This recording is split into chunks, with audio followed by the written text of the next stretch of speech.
Yo, so hey guys, what's up? Welcome to the kitchen, doing something different. It is TSP TV. You haven't tuned into the different channel by mistake. It is your regular TSP TV, just on a different location, in the kitchen, upstairs. Normally an area I don't frequent very much, other than to make my coffee. There it is, and there's my discount coffee supply and cones there, and my coffee discard, you know, when you get rid of the filters and stuff. But anyway, we are in the kitchen. I did go out a little bit earlier on a walkabout. You may have seen that video.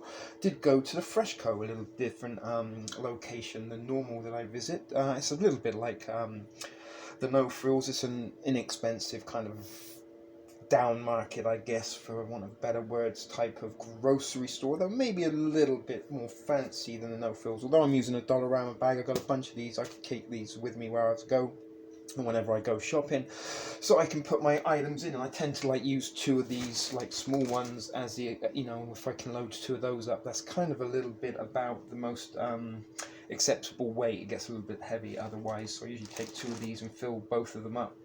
So I spent about $40, and the other items I got was like bread, some cheese, bologna, kind of sandwich making stuff, and some milk. But what I got in here is what I'm going to make for you now, which is known as, or something I call, my super survival stew, or survival stew. And it's something that in times in the past when I haven't had much money, I've kind of bought the most amount of fresh produce I could afford at the time in order to make a balanced meal. So even if I'm only eating one thing a day, and basically, you know, try to make a portions for the week, so get a bunch of ingredients and make it so that the one meal I can eat a day will provide me with an awful lot of nutrients and a balanced meal, so to speak. So I've got some water boiling here. You can see it coming on there. So let's just show you what we've got as we go. So $5 each. We got some chorizo, and we got some Nonno's sweet Italian sausages. So we're gonna it's a one pot recipe. We're just gonna throw everything in as we go. So the water is kind of boiling, so as soon as I get a knife out, I should have brought my rainbow knife, but I'm not going to use the one that's upstairs. We're going to open this up and cut as we go. I'm just cutting this into kind of chunks and throwing them in. Nothing pretty. It's going to be very rustic. It's just for me. There's no presentation needed or required, and we're not going to be using too much seasoning either. So I'm just going to get our sausages in. In fact, you know, let's try and get at least two at a go. Let's move that out of the way for you so you can see what I'm doing.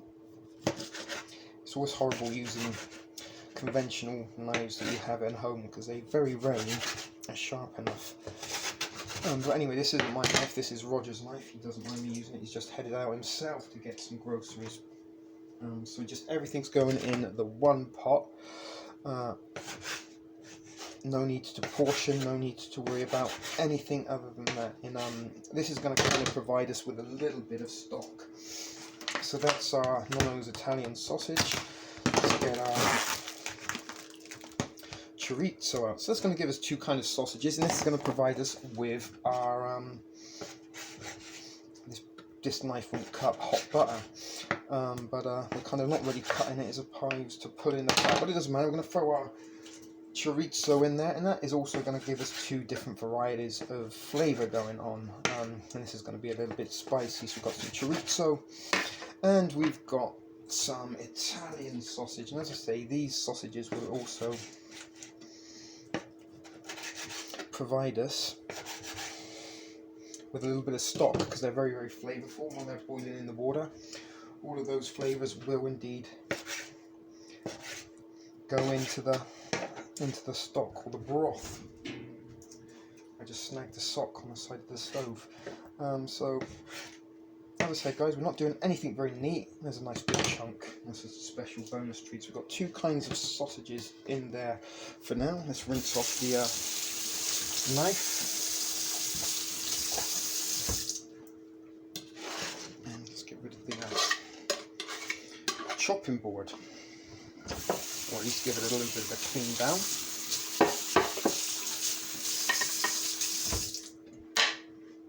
Okay, so we're going to probably need that, and give you a little show so you can see what's going on. The sausages in here, you already can see a little bit of the fat coming out of those, forming our delicious broth. So what else do we got? Well, meat and potatoes, guys, meat and potatoes. So these, the little yellow petite potatoes, and I also got some of these little mixed medleys. We've got some purple, some white, and some red potatoes. Now, again, we're not going to even cut these up. We're just going to, they're only very, very small. They're going right in. And, I mean, you could split these in half if you wanted to. I find it's a little bit better to leave them whole, and they will soften up as they cook. Right, what else do we got? Not much, we're almost at the end. So this is something I picked up. We didn't actually have any regular carrots, but these were only $1.60 I think for some little baby carrots. So there's going to be a little veggie for us. It's going to get some. So as I said, there's nothing fancy about this. Let's just look what we got going on. Doesn't look at all like anything right now. So I've got two things left. We've got some black beans. Do we got a can opener? I think I might even have to go and get my can opener from downstairs to open this, because I don't think mine just works last time I tried. Yes, it does. And we're going to throw the juice in all. That's all good stuff. That's going to add some flavour in there. Also, be very careful when using your hands. You don't want to cut your finger. So we've got those open. So the black-eyed peas are going in there. I'm going to start singing Hey Ya, but that was the Outcast. Let's get a spoon. We are going to need to give this a little bit of a mix.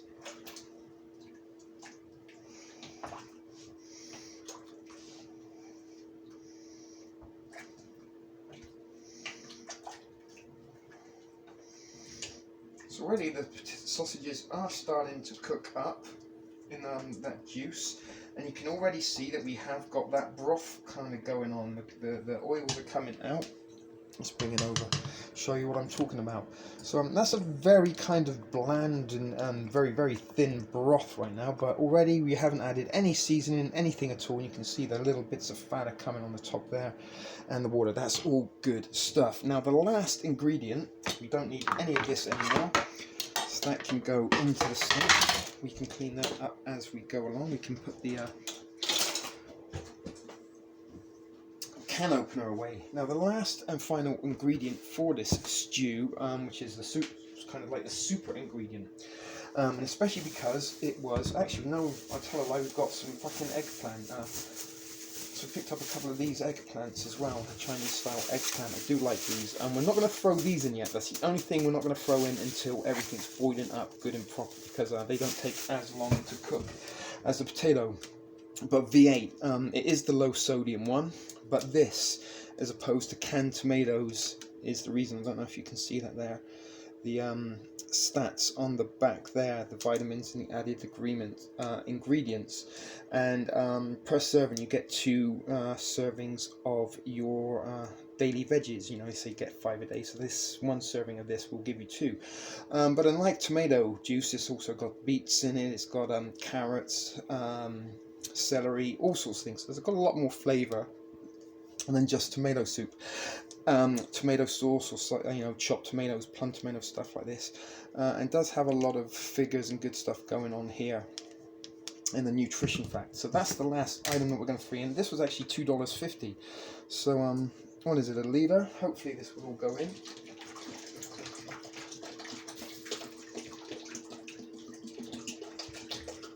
And it does. And that's it, folks. Nothing more than that. So we're going to just let that simmer.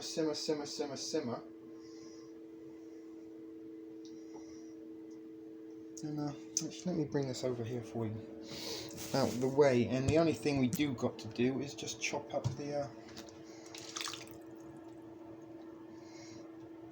rest of the eggplant. So I will do that just off air and leave that on the side ready to go. At least we can cut that. Actually, you know what? Let's show off some chopping skills. for you.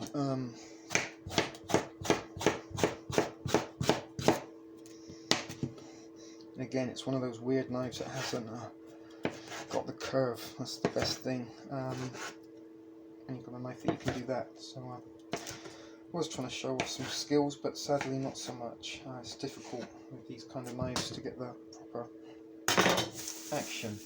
But I'm going to leave that on the side, and we're going to throw that literally in at the very, very end. So we're going to leave this simmering. That's going to probably be simmering about like 35, 45 minutes, maybe even an hour.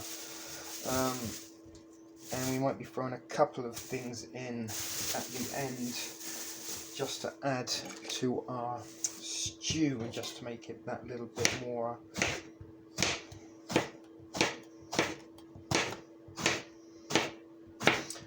filling.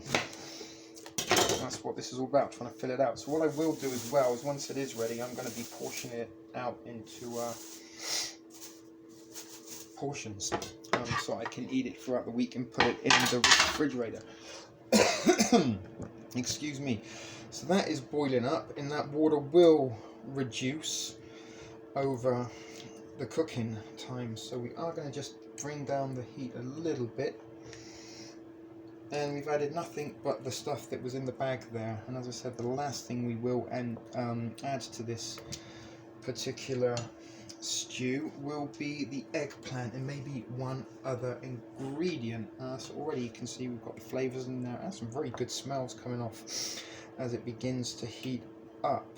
So we've got beans in there, we've got potatoes, we've got some carrots, and we've got sausage and the V8. We've got Italian sausage and chorizo. Both in here, and nothing fancy, no simple. You need no culinary expertise whatsoever to throw everything as I have done into the one pot and bring it up to the boil. And once it is at the boil, we will just let that simmer for some time until the potatoes are softened up. And at the very, very last, we will just dump in our eggplant, which doesn't really need to be cooked. It probably will cook just in the heat of the stew and will soften up enough to be edible. If we put it in now, it's just going to go soft and mushy, although it will become part of the sauce. It is nice to get a big chunk of eggplant with it. Now you could also add some rice, you could add couscous, or you could add some like pasta to this if you really, really wanted to also thicken it up, and we might even try and find something else to throw in there. You may even have an idea already what I might be adding to this, seeing as I do have a lot of it on hand. Hint, hint, wink, wink. If I was doing this live, you could guess in the comments below. So we're just going to keep stirring that around, make sure nothing's sticking at the bottom. Now, unless I'm mistaken, do I got one here? Yes, I do. What flavour is that? Flavour.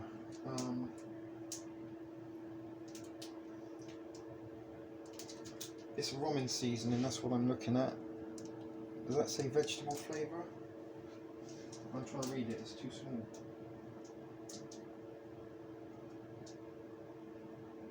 Really can't see what flavour that's meant to be. It says gout. Well, either way, that's going to be the only little bit of seasoning we will add as one ramen packet. Looks like it might be spicy, but it doesn't matter. That's what's going in as a one and only piece of flavouring. And as I said, the flavour from the sausage and the salt spices in there will be our flavour enough. And the only thing, as I said, other than what else I'm going to toss in at the very end, is the eggplant. That's the only thing remaining from the store. So it is. Ooh. Yeah, I can smell that ramen seasoning already. But that's only one little package for this huge, huge pot. Now I'm hoping this can make me at least 5, maybe 7 portions, and the reason being that this will give me like a meal a day for a week, and then on top of like the bread and sandwich meat kind of stuff I've got that I can sort of snack on. That's given me about 2 weeks worth of food. Not like 3 meals a day, 2 weeks worth of food, but it gives me something to eat every day for the next 2 weeks. So one day I could have sandwiches, handful of chips, glass of milk. The next day I have a portion of stew. The next day sandwiches, chips, milk. The next day stew. So you know, alternate it so you don't get a bit of food fatigue. I could also go down and see if I have got anything else in the pantry that will we add to this a little later. But for now, I'm going to put you on pause, and we'll come back and see a little bit later when we've got to put the rest of the ingredients in. Okie dokie, folks, we're getting to the point where it's nearly its end. I did just a little potato check, and they are softening up nicely. The sausages are perfectly cooked. Now, a couple of things I am going to throw in from my pantry that was downstairs that we're going to utilise. This was my homemade pepper spray, which is jalapeno vinegar and hot sauce. So we're going to add all of that in there. That's going to put a bit of flavour and a little bit of spice in it. We're also going to throw in our eggplant at this time.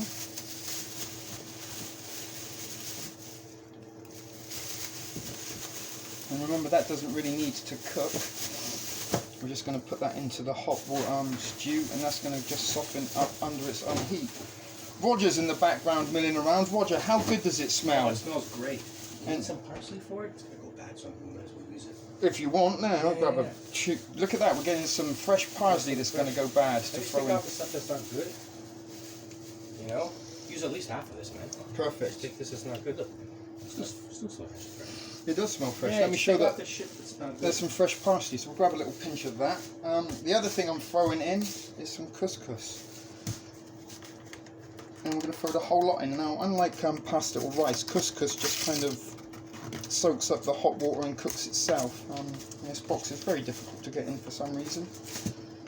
Roger, why am I having so many difficulties with the rice, with this couscous box? You're not used to opening boxes. No, I'm really not. So let's give that a stir so we can see the egg. That's why we have knives.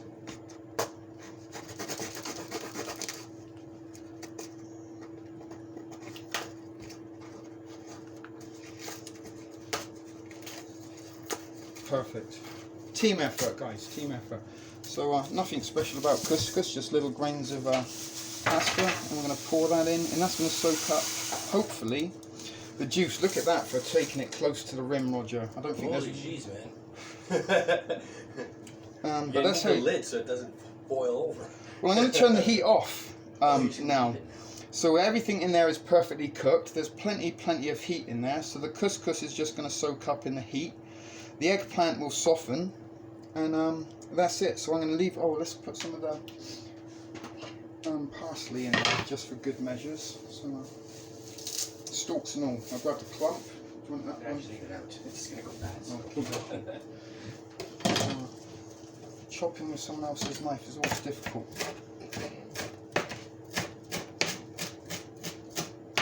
So let's just throw in a little bit, handful of the fresh parsley, crudely chopped. We didn't do that nice restaurant style, it's just rustic as fuck. And that's pretty much it, guys. All I'm going to do now is put the lid on and turn the heat off and let that simmer and soak under its own heat for a little while. And what we'll do is come back later and make another video of us portioning it up. So thanks for watching, guys. This is a shit video production for TSP TV in the kitchen upstairs, not the studio. See you next time, guys. See you then.